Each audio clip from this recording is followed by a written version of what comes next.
Hey everyone, welcome to Gundam Build Guide. Alright, let's start with normal Gundam news, where I guess this week I'm on damage control. So in the fake news heard around the world, Moon Gundam the anime was announced. Except it wasn't. Sorry to be the bearer of bad news, but you're jumping the gun, we're not quite there yet. Because a bunch of websites had confusing headlines such as Moon Gundam, official website launched, announces cast. Whereas the proper reading of that should be Moon Gundam manga launches a barebone website where you can buy the manga. And also, Mobile Suit Gundam UC Engage, the other Gundam cell phone game that I don't play because it's boring and I can't afford to play another cell phone game, has officially started their Moon Gundam campaign, which does indeed contain the first animated depictions of Moon Gundam as an anime. And because of that, the cast for that was announced. So yeah, that took a bit to explain. Couldn't really explain in one sentence. But that's the reality of what's actually going on this week. There is not a Moon Gundam anime yet. There is just a campaign in a video game containing anime cutscenes of the Moon Gundam. Now that being the case, Moon Gundam is a great story. Moon Gundam fills in the missing couple years between Double Zeta and Char's counterattack. And if you haven't noticed lately, there's kind of a push right now to put Char and Amuro's original VAs in as much shit as possible, because if one of them dies, people are just not going to care about Gundam as much.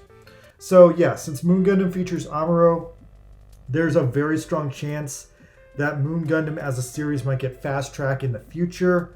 But right now, there's just Moon Gundam clips in this video game that you have to buy as a whole separate thing.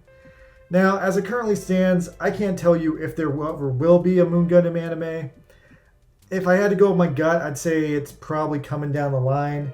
I know a lot of people are pissed that they want Crossbone first, but Crossbone's just not there in terms of where Moon Gundam is. So, you know, you gotta think that Unicorn only got an OVA because the book sold so well and that showed Bandai the interest was there. So if the interest has been proven to be there for Moon Gundam, then yeah, an anime will probably come out in a matter of time. And if you really want a Crossbone anime, just keep buying Crossbone Gundam the manga.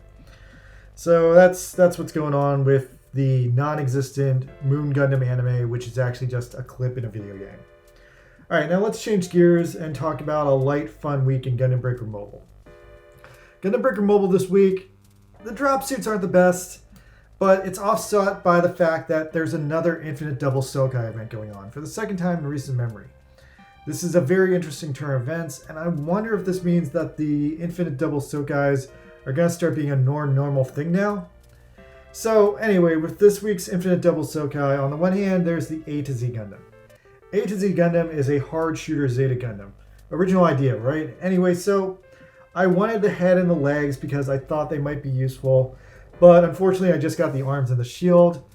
The arms and the shield, not that useful, and honestly the suit is not anything terrific or groundbreaking. Then on the other side of the aisle is the Aegis Knight Gundam. Now, in terms of build diver suits, I'm way more into Mayan or Wadam, but honestly, this suit really overperformed and really surprised me. I was not expecting it to be as cool as it was. It has this super awesome hardcore death sword tied into its lance, and that alone really impressed me. I also pulled the back. The back's not good, but the lance and the shoulders also impressed me. The shoulders have a psycho frame transformation like the Unicorn Gundam, so yeah, the Aegis Knight is a little bit more than I was expecting, and I'm actually pretty happy with it. So yeah, in conclusion, A to Z, it's alright, but I didn't get the good parts of it.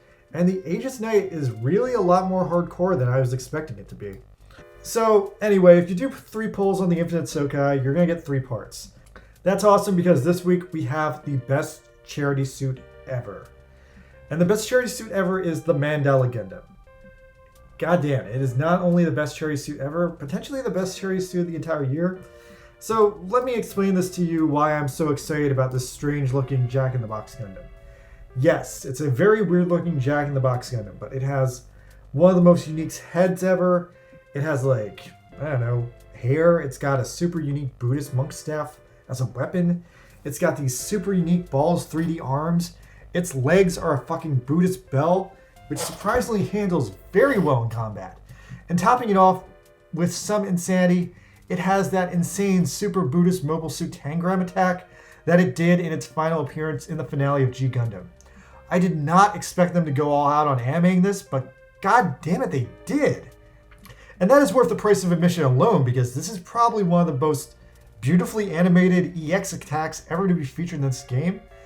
Anyway though, it's also a melee unit, so I did run into some hurdles getting the hang of it, but other than that, it's an amazing suit, and I really think that a lot of cool kit bashes are going to come out of it.